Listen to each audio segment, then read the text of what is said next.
अपना बहादुर खान साहब। बिस्मिल्लाहिर्रहमानिर्रहीम। मिस्टर डेप्यूटी स्पीकर, आपका बहुत शुक्रिया। मैं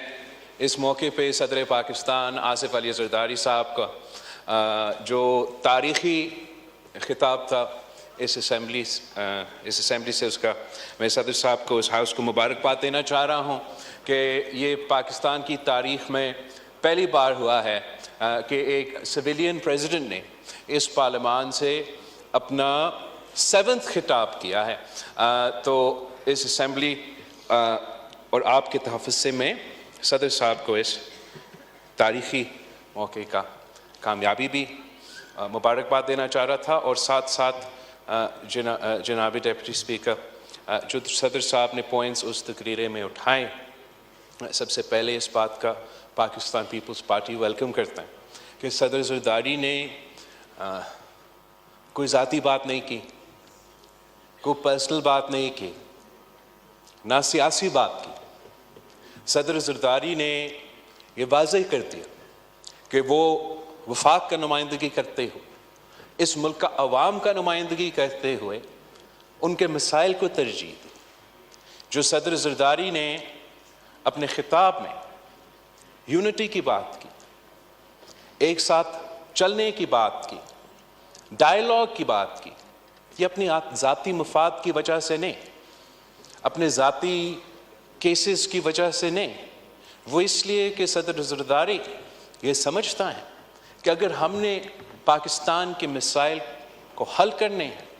अगर हमने पाकिस्तान के असल मसाइल जैसे गुर्बत,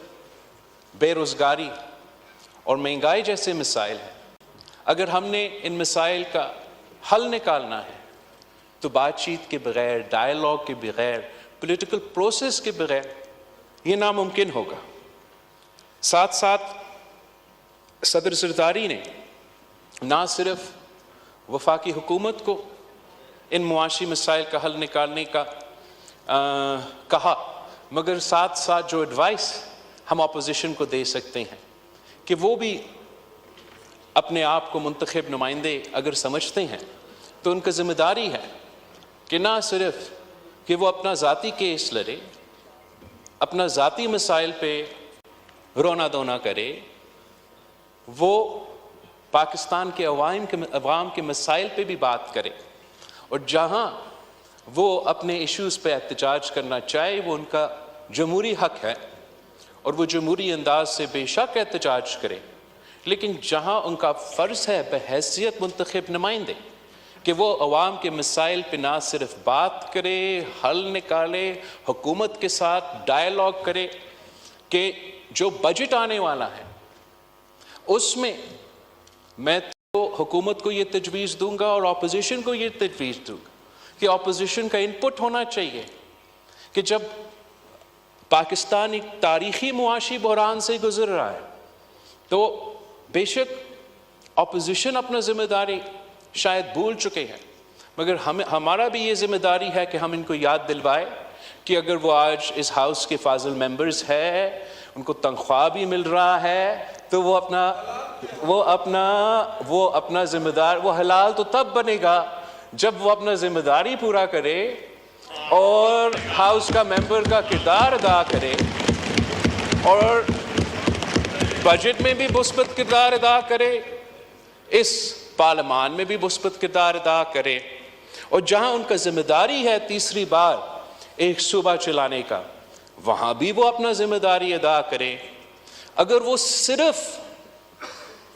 अपना ही अपना रोएंगे, आप तो वही कर रहे हो भाईजान, मैं अगर रोना धोना नहीं कहूं तो क्या कहूंगा। सदर जरदारी का तकरीर तो एक बहुत सा शॉर्ट और स्वीट का तकरीर था, जहां इश्यूज पे फोकस किया गया।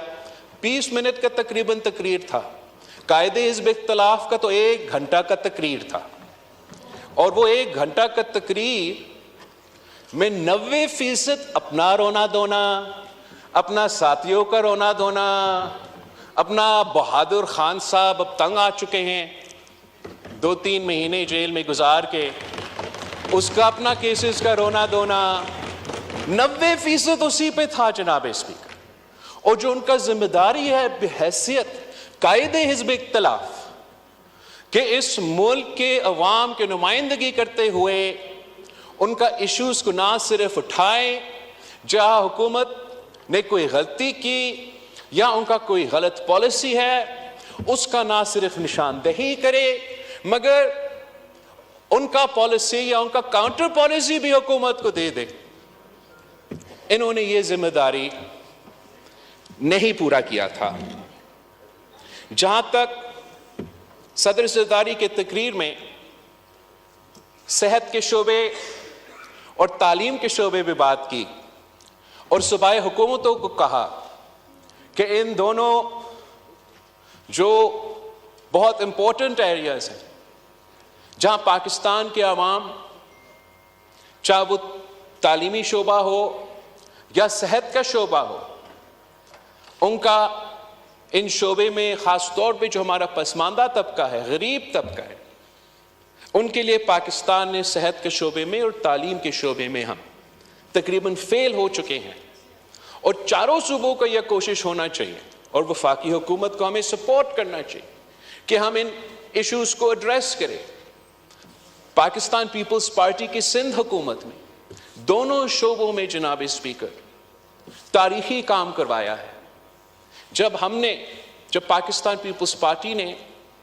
अपना सूबाई हुकूमत संभाली तो ना मुफ्त और मयारी इलाज का एक भी इदारा नहीं था। हमने, चाहे वो दिल का इलाज हो, ना सिर्फ कराची जैसे बड़े शहर में, मगर तकरीबन तमाम शहरों में दिल के इलाज के मुफ्त हॉस्पिटल्स खोले हैं। हमने ना सिर्फ कराची और हैदराबाद के शहरों में मयारी इलाज के हॉस्पिटल्स खोले हैं, मगर हमारे तो खैरपुर की तहसील गंबट में भी मुफ्त और मयारी इलाज ऐसे हैं कि जो पेशेंट्स हैं, चाहे वो मेरा खैरपुर का हॉस्पिटल हो, मेरा सखर का हॉस्पिटल हो, वो मेरा कराची का हॉस्पिटल हो, हमारा सिंध का एक शहरी खैबर पख्तूनख्वा का लेडी रेडिंग हॉस्पिटल नहीं जाते अपने इलाज करवाने के लिए जनाब स्पीकर। हमारा सिंध का एक शहरी लाहौर का PKIL का हॉस्पिटल पे नहीं जाते अपने इलाज करवाने के लिए जनाब स्पीकर। हम क्वेटा नहीं जाते हैं,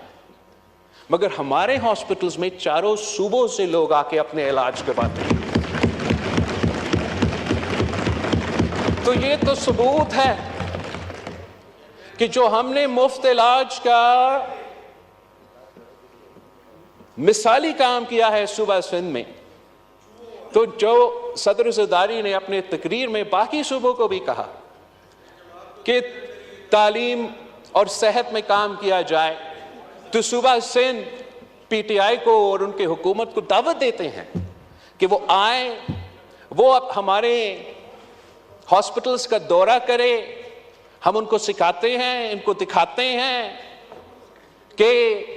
मुफ्त और मयारी इलाज गरीब अवाम को कैसे दिलवाया जा सकता है, और हम आपके हुकूमत के साथ काम करने के लिए तैयार हैं कि पेशावर में भी NICVD की तरह मुफ्त और मयारी इलाज हुकूमत की तरफ से होना चाहिए। जहां सदर ज़रदारी ने